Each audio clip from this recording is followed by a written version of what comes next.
Yo, what's up everybody? It's your boy Jay and I have something dope for you guys today. I'm gonna teach you 3 different Lightroom hacks that I bet you didn't even know existed. And not only that, I'm gonna try to do it in 3 minutes or less. So let's roll that intro and not waste any more time.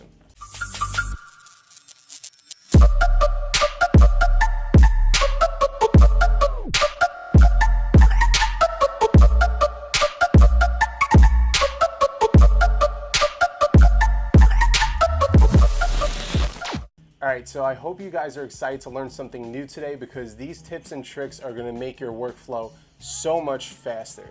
So right now I have a portrait and I want to show you guys how to use masking for the brush tool.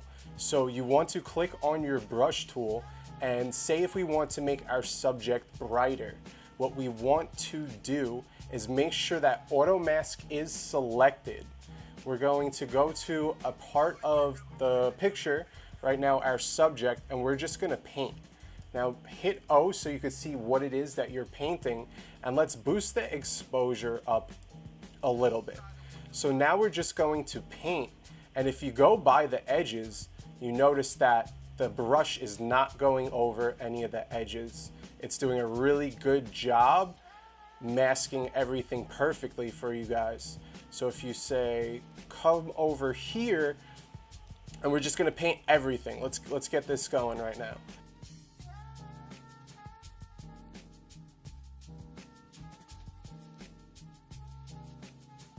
There we go. First tip right there, boom.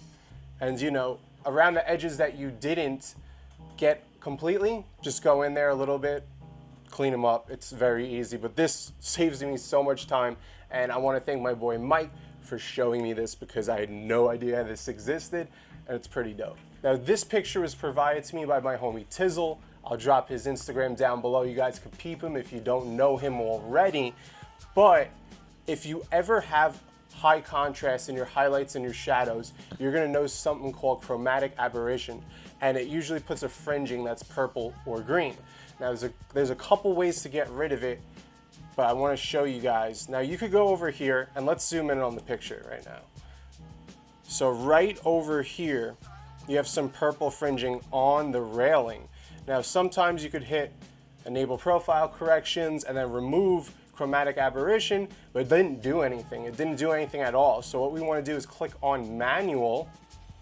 We're going to go click on the dropper.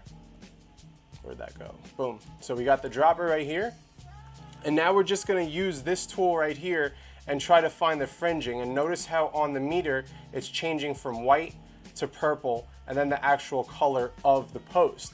So we're going to go and try to select the purple, and now it's going to adjust it so that that is gone. And you might have to click around a couple times. You might have to find the sweet spot because sometimes it can be tricky, but it will work once you get it. Now, if I hit Y, you can clearly see that the purple is gone right here compared to this picture. And that's tip number 2. I bet you guys didn't know that. And now for the last one I want to show you is, I have this picture at the World Trade Center, the Oculus, and I don't normally use presets, but sometimes I will, and I will tweak them from there. But you ever put a preset on, it's just like too much, but you kind of like the tones, but you want to tone it down a little bit? This is what I'm going to show you. This is a cool plugin right here. I'll put the link in the description to go to the website and download it. It also has the install instructions, but what you want to do is once you have this plugin downloaded, you're going to go to plugin extras, and it's called the fader. And what we're going to do is click on that. It's going to go through all your saved presets in Lightroom, and then you'll be able to select them. So I have a folder called Urbex. So let's just pick any single one. Let's try blue blurry, for instance. Now that looks like crap. That's at 100% right here. You could even boost it to 150%, and that's just OD. I don't know who would want to do that, but you get my point. But say if we toned it down a little bit, what if we wanted 32% or say 50%? That doesn't look half bad. If we drop it a little bit more, say let's 25, that doesn't look too bad. So what this does is this takes your presets and gives you the option to use some of it, and it tweaks the settings on the right column perfectly for when you're dropping it down. Let's try a different preset, for example. Let's see what Peter McKinnon's presets look like. Let's do Dolomite. Nah, it's too similar. All right, so this one's pretty dark, but if I drop it a little bit, it still gives you some of that preset, and then all you have to do is tweak your settings and make it your own. It's that simple. So I thought that these 3 quick Lightroom hacks you guys would be interested in. I hope you learned something new. Twice a week I'm gonna be dropping different tutorials and gear review. So in the comments below, I wanna know what you guys wanna see.